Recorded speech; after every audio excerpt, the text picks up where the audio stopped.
নমস্কার। আজকের এই অত্যন্ত গুরুত্বপূর্ণ এবং বেশ রোমাঞ্চকর বিশ্লেষণে সবাইকে স্বাগত। আজ আমরা এমন একটা সাংবিধানিক সংকট নিয়ে আলোচনা করতে চলেছি যা যে কোনো রাষ্ট্রবিজ্ঞানের ছাত্র, শিক্ষক বা রাজনীতি সচেতন মানুষের ধারণাকেও হার মানাতে বাধ্য। একবার ভেবে দেখুন তো, একটা মাত্র ভোটের এদিক ওদিক হওয়া কি আস্ত একটা সদ্যগঠিত রাজ্য সরকারের অস্তিত্বকে হুমকির মুখে ফেলতে পারে। শুনতে অবিশ্বাস্য লাগলেও তামিলনাড়ুতে ঠিক এমন একটা পরিস্থিতি তৈরি হয়েছে যা আক্ষরিক অর্থেই গণতন্ত্রের ভিত্তিমূলকে নাড়িয়ে দিয়েছে। তো আজকের এই বিস্তারিত আলোচনায় আমরা মূলত ধাপে ধাপে যে বিষয়গুলো দেখব তা হল একটিমাত্র ভোটের অবিশ্বাস্য ক্ষমতা, তিরুপাত্তুরের সেই চাঞ্চল্যকর ঘটনা, আর্টিকেল ২২৬ বনাম ৩২৯ বিয়ের আইনি লড়াই, চণ্ডীগড় মেয়র নির্বাচনের নজির, নতুন সরকারের অর্থনীতি এবং সবশেষে আমাদের গণতন্ত্রের ভবিষ্যৎ। চলুন প্রথমেই দেখে নেওয়া যাক এই এক ভোটের ক্ষমতা ঠিক কতটা এবং কেন তামিলনাড়ু আজ একটা অস্তিত্ব সংকটের মুখে দাঁড়িয়ে আছে। একটা মাত্র ভোট কি সত্যি একটা রাজ্য সরকারের পতন ঘটাতে পারে? এই প্রশ্নটাই প্রমাণ করে দিচ্ছে যে এটা নিছক কোনো স্থানীয় স্তরের সমস্যা নয়। এটা সার্বভৌমিকতা এবং রাজনৈতিক স্থিতিশীলতার এক গভীর সংকট। পরিস্থিতি এতটাই গুরুত্বপূর্ণ যে শপথ নেয়ার ঠিক কয়েক ঘণ্টা আগে ছুটির দিন রবিবারে মাদ্রাজ হাইকোর্টকে বাধ্য হয়ে এই বিষয়ে একটা বিশেষ শুনানির ব্যবস্থা করতে হয়েছে। সংখ্যাটা একটু খেয়াল করুন, ১১৯ থেকে ১২০।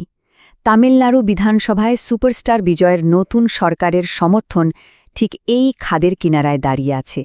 অর্থাৎ একটা মাত্র আসন হাতছাড়া হওয়া মানেই সংখ্যাগরিষ্ঠতা হারানো এবং সরকারের পতন। আর ঠিক এই সাংঘাতিক অনিশ্চয়তার কারণেই মুখ্যমন্ত্রী বিজয়কে রাজভবনে গিয়ে একবার নয়, তিনবার সরকার গড়ার দাবি জানাতে হয়েছিল। এবার আসা যাক আসল ঘটনাটায়, মানে তিরুপাত্তুরে ঠিক কি ঘটেছিল। চলুন সেটা একটু বুঝে নেওয়া যাক। ব্যাপারটা আসলে শুরু হয়েছিল খুবই সামান্য একটা কর্ণিক ত্রুটি বা ক্ল্যারিক্যাল এরর দিয়ে।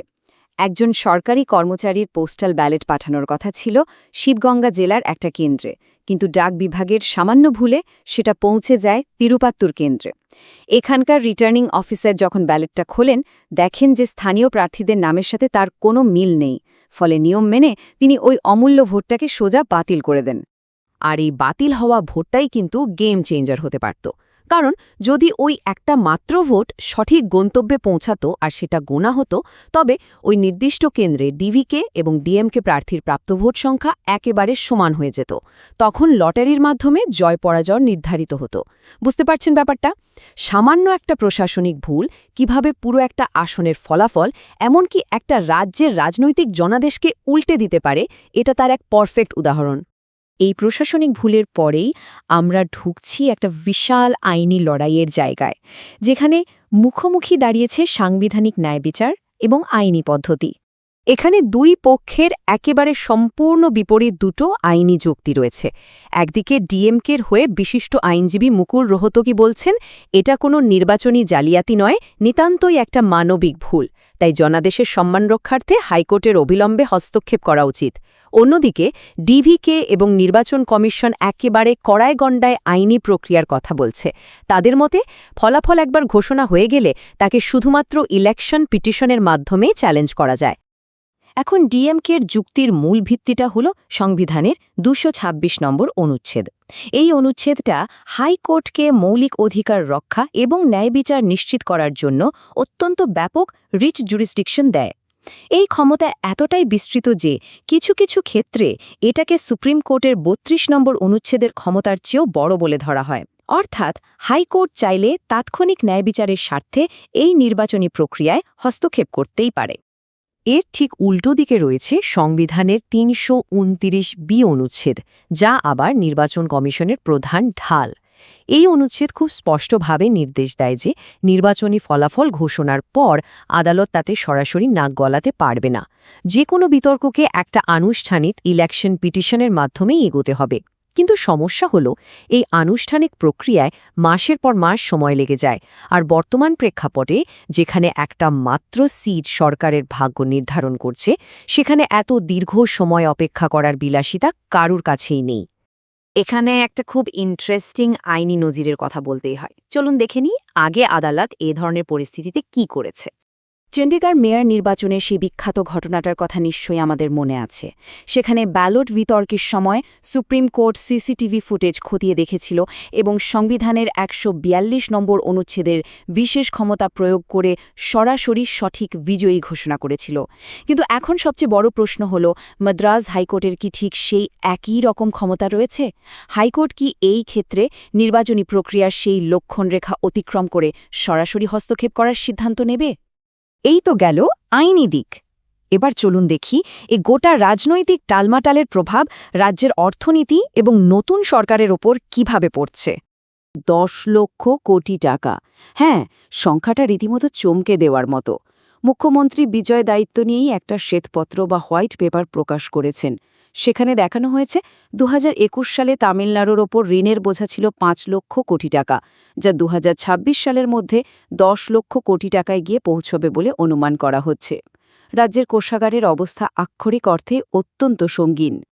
আর এই বিপুল ঋণের পাহাড়ের মধ্যেই রয়েছে মুখ্যমন্ত্রী বিজয়ের বেশ কিছু জনমোহিনী প্রতিশ্রুতি, যেমন ২০০ ইউনিট পর্যন্ত বিনামূল্যে বিদ্যুৎ এবং মহিলাদের জন্য সম্পূর্ণ বিনামূল্যে বাস পরিষেবা।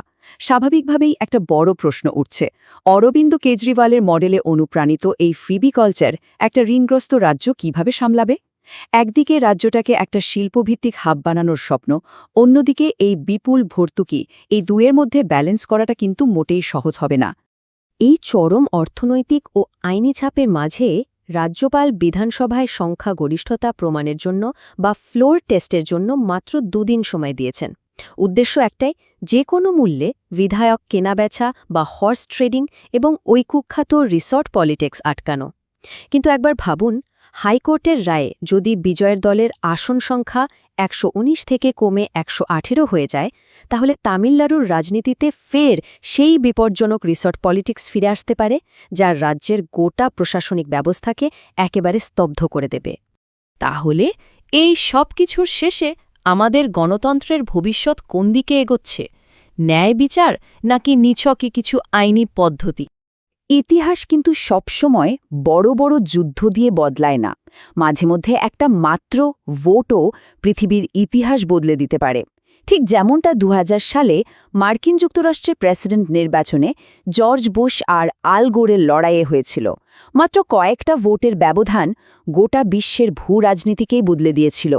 ঠিক সেই কারণেই মাদ্রাজ হাইকোর্টের এই সিদ্ধান্তটা ভবিষ্যতে ভারতীয় গণতন্ত্রের যে কোনো হাড্ডাহাড্ডি নির্বাচনের জন্য একটা অত্যন্ত গুরুত্বপূর্ণ ল্যান্ডমার্ক হতে চলেছে। আজকের এই বিশ্লেষণটি শেষ করার আগে একটা বিশেষ কৃতজ্ঞতা স্বীকার করতেই হয়।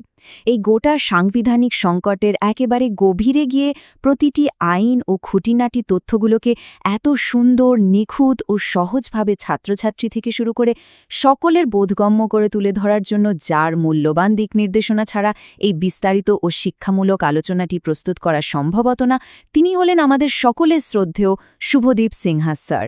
এই অসাধারণ গাইডেন্সের জন্য স্যারকে অসংখ্য ধন্যবাদ। সব শেষে একটা অত্যন্ত শক্তিশালী প্রশ্ন দিয়ে আজকের এই আলোচনা শেষ করব। শেষ পর্যন্ত ঠিক কী হতে চলেছে? একটা সাধারণ করণিক ত্রুটিকে কি সত্যি জনগণের প্রকৃত জনাদেশ বদলে দেওয়ার অনুমতি দেয়া হবে, নাকি আইনি পদ্ধতি ও কঠোর নিয়মকানুনের ঊর্ধ্বে উঠে প্রকৃত ন্যায় বিচার প্রতিষ্ঠা পাবে? আমাদের এত বড় গণতন্ত্রের বিশ্বাসযোগ্যতা আজ যেন ওই একটা মাত্র ভোটের ওপর দাঁড়িয়ে আছে। এ বিষয়ে আপনাদের কি মনে হয়? আজকের মতো আমাদের এই এক্সপ্লেনার এখানেই শেষ করছি। ভালো থাকবেন আর শেখার এই যাত্রা এভাবেই চলতে থাকুক। নমস্কার।